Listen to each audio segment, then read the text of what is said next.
बिस्मिल्लाहिर्रहमानिर्रहीम। अस्सलाम वालेकुम दोस्तों, उम्मीद है आप सब खैरियत से होंगे।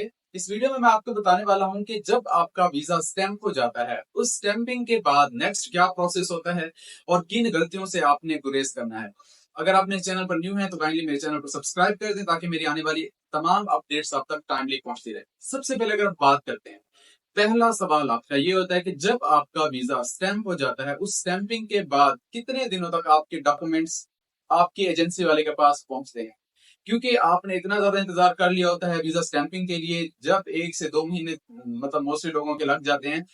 उस इतना वेट करने के बाद अब आपका ये होता है कि भाई हमारे डॉक्यूमेंट्स कब वापस आए और कब हम अपनी टिकट करा के ट्रेवल स्टार्ट करें। तो सबसे पहले ये कि जब आपका वीजा वेबसाइट पे नोटिफिकेशन आ जाता है, your visa has been issued, उससे तकरीबन 10 से 12 दिन, जैसे मैंने अपनी तमाम वीडियो में बताता रहता हूँ, 10 से 12 दिन तकरीबन आजकल लग रहे हैं डॉक्यूमेंट्स उसके बाद आपके एजेंसी वाले के पास पहुंच जाते हैं।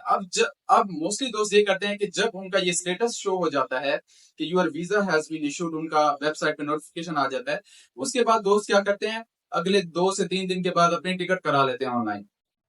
खुदा ना खास्ता ऐसा हो कि आपके डॉक्यूमेंट्स आने में डिले हो जाए, एम्बेसी में रश की सूरत हाल बढ़ जाए, या आपके डॉक्यूमेंट्स किसी तरह से भी आने में डिले हो जाए, तो फिर आपका टिकट तो वो कैंसिल हो गया।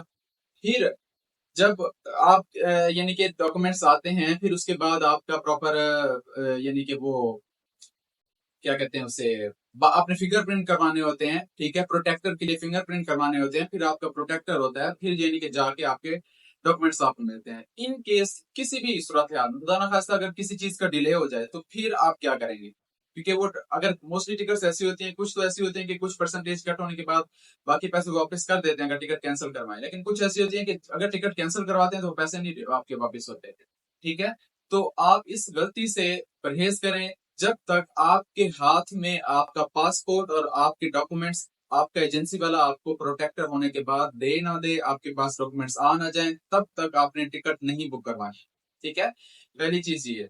फिर उसके बाद दोस्तों का ये क्वेश्चन होता है, मोस्टली लोग अगर न्यू होते हैं तो उनके माइंड में ये आता है कि जब हमारे पास ये चीजें आ जाती हैं, डॉक्यूमेंट्स आ जाते हैं, हम अपनी टिकट करवा लेते हैं। तो टिकट करवाने के बाद आपने यानी कि जाहिर सी बात है टिकट के ऊपर वो चीज मेंशन होती है कि भाई आप कितने केजी, कितने किलो आप वजन लेके जा सकते हैं, कितने किलो वजन के साथ आप ट्रेवल कर सकते हैं, सफर कर सकते हैं।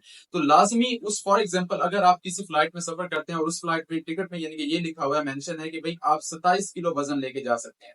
ठीक है, तो आप कोशिश करें 2 से 3 किलो कम हो, यानी कि 24 किलो ले जाएं, 25 किलो ले जाएं, यानी कि 2 से 3 केजी कम हो। क्योंकि जब अगर थोड़ा सा भी वजन वो बढ़ जाता है, अपनी एहतियात के लिए आप कम ले जाएं। थोड़ा सा अगर वजन बढ़ गया तो फिर जाहिर सी बात है आपको एयरपोर्ट पर वो जो सामान है एक्स्ट्रा वो बाहर निकालना पड़ेगा। ठीक है, तो इसके अलावा मोस्टली दोस्तों का ये क्वेश्चन होता है कि मैं बाकी अपने वीजा स्टैंपिंग के हवाले से कुछ थोड़े कमेंट दोस्तों के डील कर लेता हूँ। मोस्टली दोस्तों का ये क्वेश्चन होता है कि जब हमारा मतलब वीजा स्टैंप हो गया है, ठीक है, नहीं, पहली यानी कि अंडर वर्किंग हो गई है, डेट चेंज हो गई है, अगर जब डेट चेंज हो गई है, फर्स्ट टाइम डेट चेंज हुई है, उसके कितने दिन के बाद हमारा वीजा लगेगा। 10 से 12 दिन तकरीबन लग रहे हैं। ठीक है, लेकिन आजकल अब कोटा 20 का क्योंकि कर दिया है आज से, ठीक है, कोटा आज से 20 का कर दिया है, पहले 10 पासपोर्ट का कोटा था। तो उम्मीद है बाकी जो लोग वेट कर रहे हैं, उम्मीद है उनके वीजे भी जल्दी अंडर वर्किंग आ जाए, उनके वीजे भी जल्दी उनके डॉक्यूमेंट्स एम्बेसी के अंदर जमा हो जाए, उनके वीजे अंडर वर्किंग आए, उनके भी स्टैंप हो जाए। बाकी दोस्तों आपका कोई भी क्वेश्चन हो तो आप मुझसे कमेंट सेक्शन में लाजमी पूछें, इंशाल्लाह आपको उसका टाइम ही आंसर कर दिया जाएगा। जजाकल्लाह।